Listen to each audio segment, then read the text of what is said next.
evaluation? So we're going to present a critically analyze and a critically assess three different aspects of the Russian society during the 1900s until 1924. And so our first evaluation of sources is the Marxist Internet Archives, which is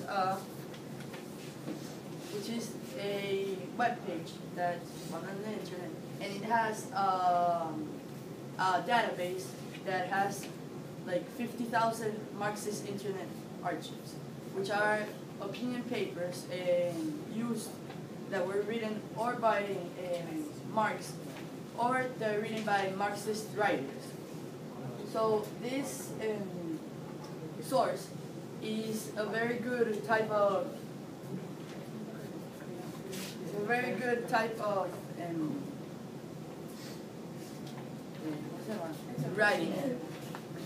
good type of writing. Its origin is that it's an all-volunteer, non-profit public library that started 20 years ago. So during these 20 years, it has collected all the Marxist writings that have been uploaded to the page. Its purpose is that all its Marxist writings are to be lawfully published, so that the public, the people, can read it and be able to know what occurred in Russia during most of the writings and the opinion of the Marxist community. It's a very valuable source because it gives one point of view, the point of view of the Marxists, which is very important for the Russian Revolution, which is why we used it in our project.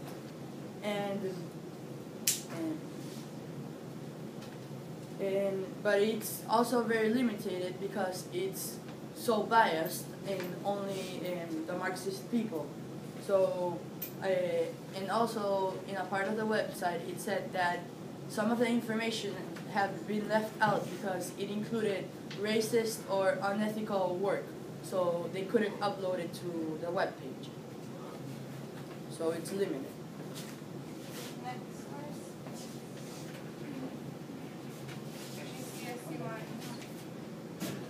So the GCSE Modern World book, a history book, was created by Ben Walsh, and which he is an experienced history teacher.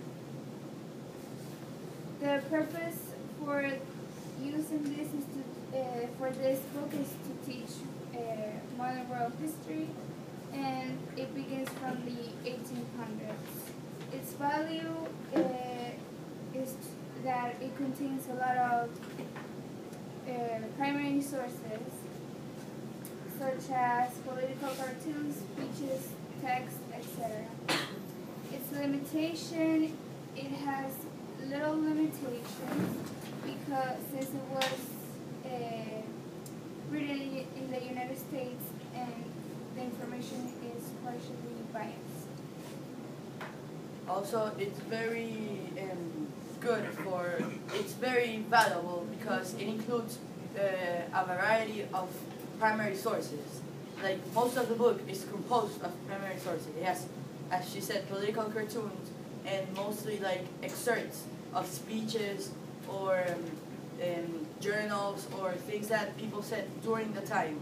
So even though that writing can be biased, since it's a primary source for the people that are analyzing it, such as us in a historical investigation, is very valuable.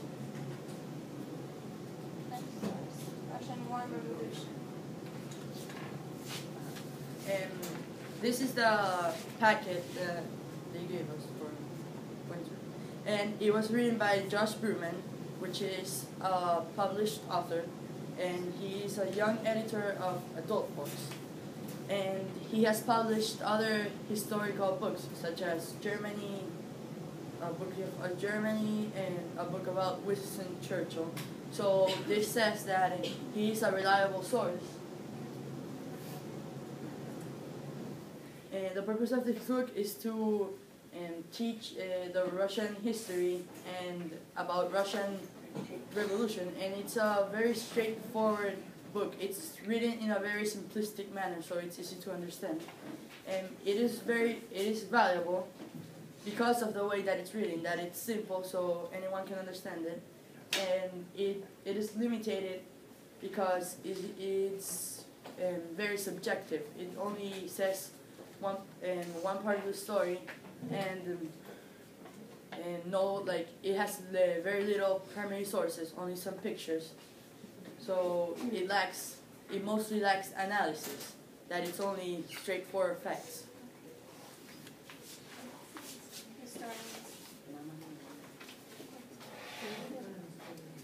These are the historians we use for analysis. Okay, I have a quote from Derek Murphy.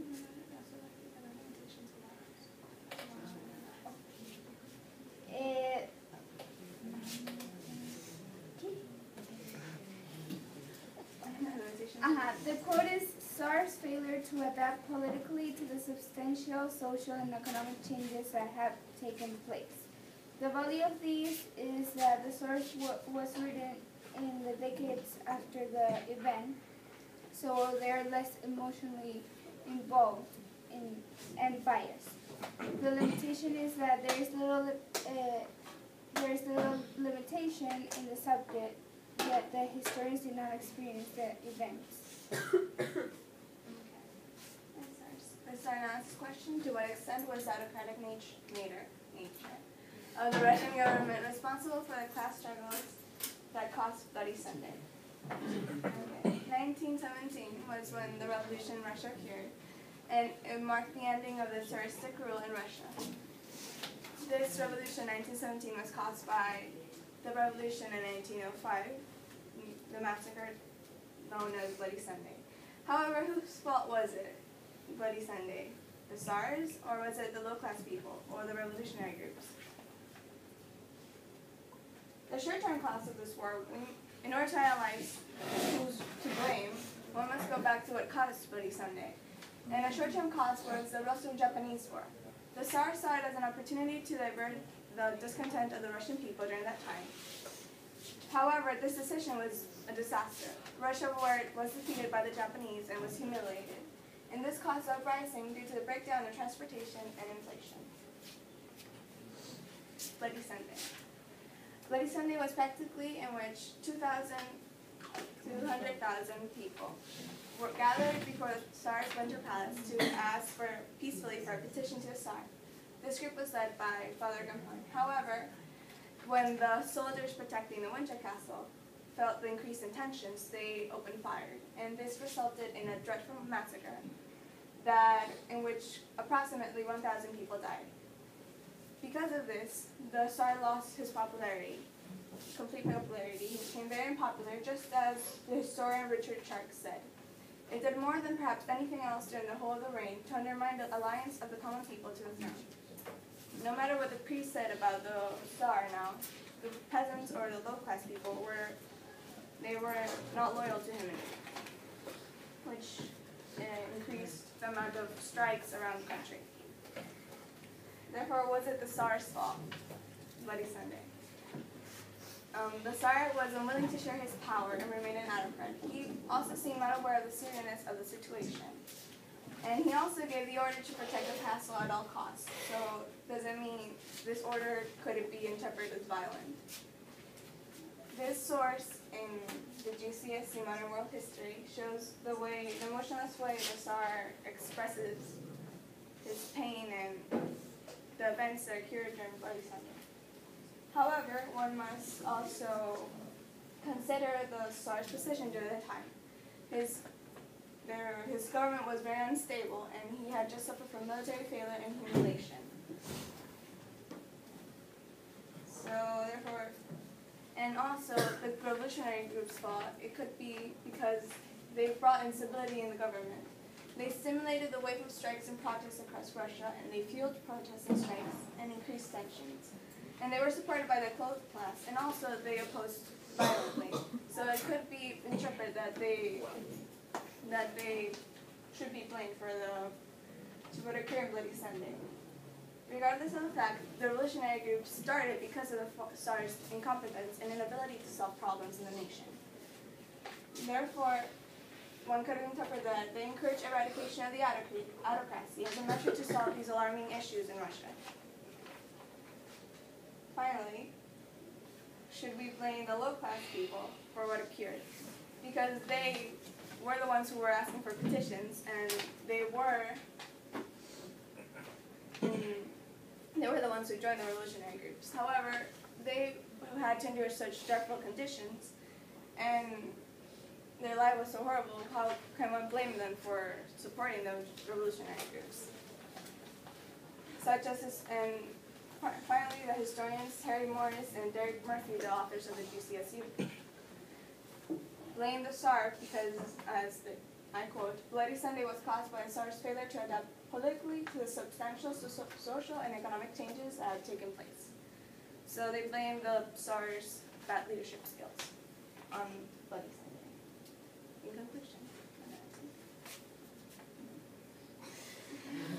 Go back one, please. The quote you have from Terry Morris and Derek Murphy. Yes. Why is that quote so valuable coming from Terry Morris and Derek Murphy? Because they're recognized historians, and they're also the authors of the GCSE Modern History. Okay, good. That's a start. You need to incorporate somehow the value and limitations of sources into the analysis. Because they have access to numerous documents in the internet and other books, they also are less emotionally detached. They have years to reflect on what happened.